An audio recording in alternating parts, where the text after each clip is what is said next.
teman-teman semua, selamat datang kembali ke channel ini. Teman-teman, saya pernah bahas tentang yang namanya reverse discard dari seorang narsistik. Sedikit mengulang, ya, reverse discard itu adalah sebuah discard dari seorang narsistik yang dilakukan secara terselubung, di mana seorang narsistik memprovokasi korbannya untuk melakukan discard kepada si narsistik. Kenapa seorang narsistik melakukan hal itu? Biasanya dia ingin korbannya melakukan itu karena kalau dia yang melakukan itu akan mendatangkan sebuah konsekuensi yang mungkin tidak mengenakan bagi dia. Misalnya dia kehilangan hak akan hak asuh anak, ataupun hak akan finansial misalnya, ataupun image yang rusak daripada dia. Sehingga dia membuat korbannya itu mendiscard dia. Nah, teman-teman, mungkin ada dari kalian yang kemudian bertanya, Bang, trik apa saja sih yang biasa dilakukan oleh seorang narsistik ketika dia ingin melakukan reverse discard kepada korbannya? Nah, kali ini kita mau bahas 4 trik yang biasa dilakukan oleh seorang narsistik ketika dia melakukan reverse discard kepada korbannya. Yang pertama ya, teman-teman, biasanya seorang narsistik itu ketika dia mau melakukan reverse discard kepada korbannya, dia itu ingin juga memastikan bahwa image dia itu juga masih baik-baik saja. Karena salah satu tujuan dari reverse discard itu adalah supaya si narsistik itu bisa bertindak seolah-olah dia itu adalah korban. Oke, nah trik pertama yang biasa dilakukan oleh seorang narsistik itu biasanya dia akan melakukan projection yang kemudian dilanjutkan dengan playing victim. Oke, sedikit untuk teman-teman mengingat, projection itu adalah kondisi di mana si narsistik itu memproyeksikan apa yang dia lakukan tetapi ditimpakan kepada korbannya dia. Artinya adalah ketika seorang narsistik itu sebenarnya dia melakukan sebuah abuse atau sebuah kesalahan, dia tidak mau mengakui itu dan kemudian berusaha membohongi diri dia dengan meyakinkan diri dia bahwa dia itu adalah korban dan supply-nya itu adalah pelakunya. Sehingga dia membuat keadaan di mana posisi mereka itu akan bertukar. Nah, projection plus playing victim ini biasanya itu dilakukan begini nih, teman. Tidak ada angin, tidak ada hujan. Itu kemudian si narsistik itu kemudian tiba-tiba dia menuduh korbannya melakukan sesuatu yang sebenarnya dia lakukan gitu. Jadi misalnya nih ya, kalau di dalam sebuah hubungan percintaan misalnya, si narsistik itu kemudian datang tiba-tiba dan menuduh korbannya misalnya melakukan perselingkuhan misalnya gitu.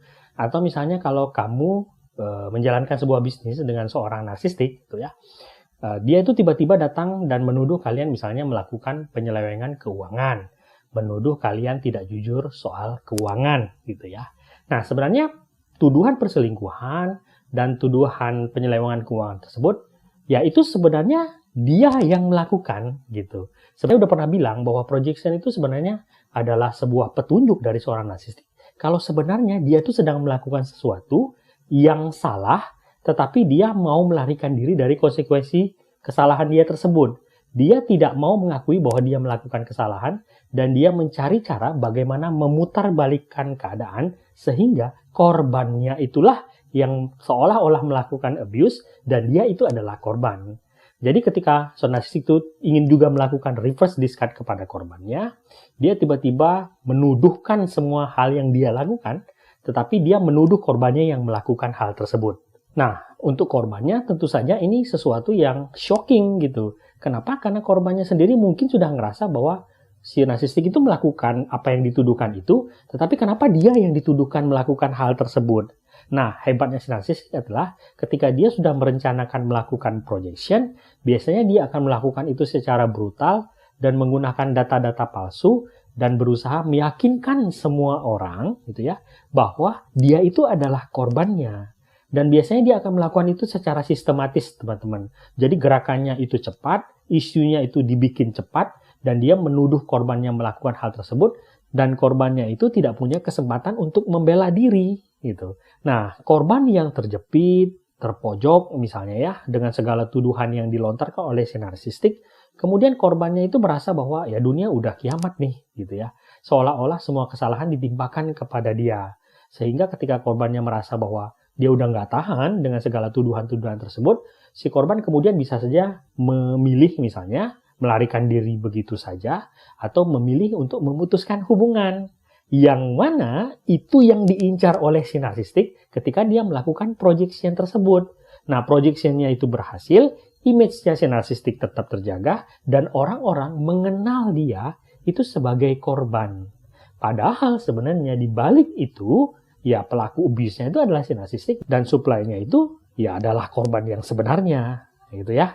Oke, itu yang pertama. Yang kedua, teror yang sangat aktif kepada korbannya.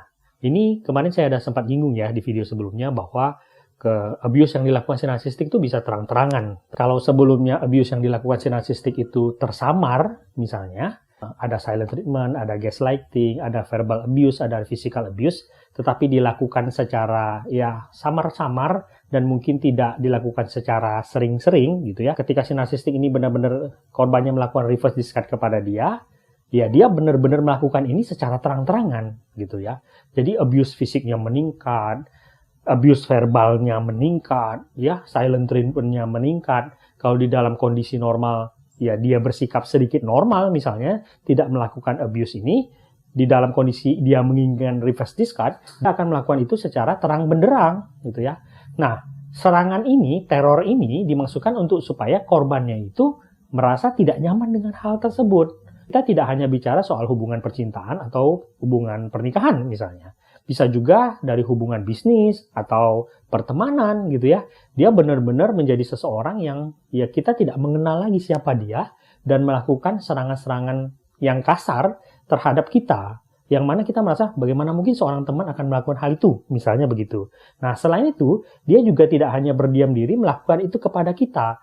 Teror-teror itu bisa juga dilakukan kepada orang-orang sekitar kita. Misalnya kalau kamu menikah dengan seorang narsistik gitu ya, dia bisa saja melakukan abuse itu tidak hanya kepada kamu, tetapi kepada anak-anak misalnya. Bahkan mungkin misalnya kalau kamu punya barang-barang kesayangan, hewan-hewan kesayangan, dia bisa saja secara aktif juga melakukan abuse itu kepada mereka. Intinya adalah membuat kamu merasa sangat tidak nyaman dan kemudian membuat kamu akhirnya memutuskan hubungan.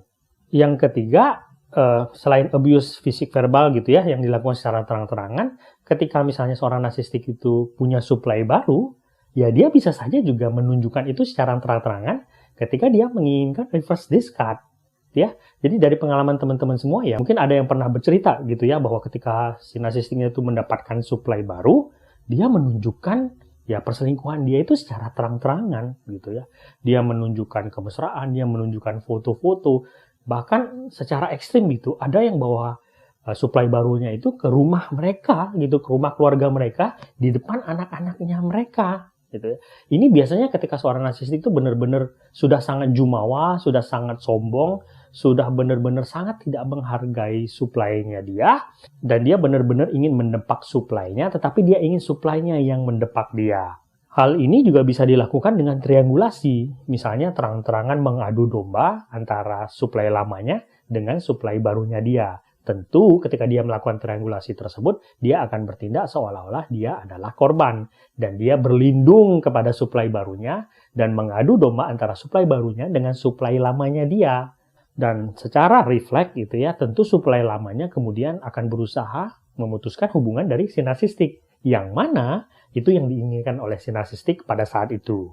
Dan yang terakhir teman-teman, reverse discard narsistik itu juga bisa dilakukan dengan metode yang namanya ganisaking. Saya kemarin bahas tentang ini. Jadi bisa saja ya teman-teman, kondisi kalian itu ya baik-baik saja, nggak ada sesuatu pun yang terjadi, semuanya kelihatan datar-datar saja. Tiba-tiba si narsistik itu berubah drastis gitu ya.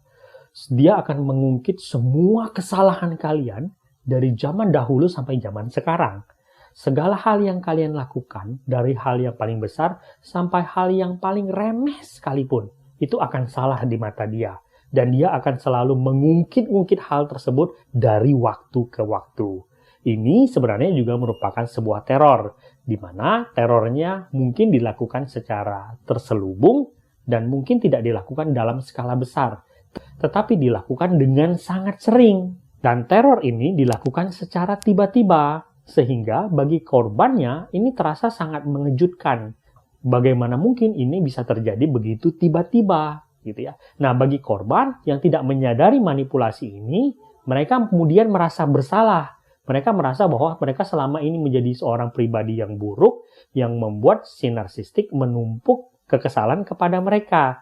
Padahal sebenarnya trik ini dipakai oleh seorang narsistik untuk membuat korbannya itu merasa bersalah dan kemudian mendiskat dia. Dan dia bisa bersikap seolah-olah dia itu adalah korban.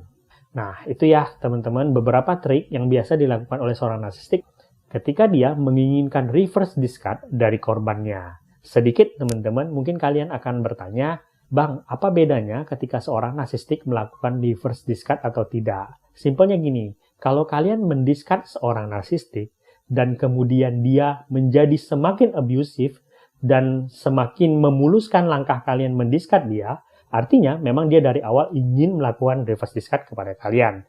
Tetapi kalau kalian mendiscard dia dan kemudian dia berubah ya dan kemudian kembali melakukan love bombing kepada kalian, mohon supaya kalian kembali dan memaafkan dia dan kemudian berubah sejenak ya.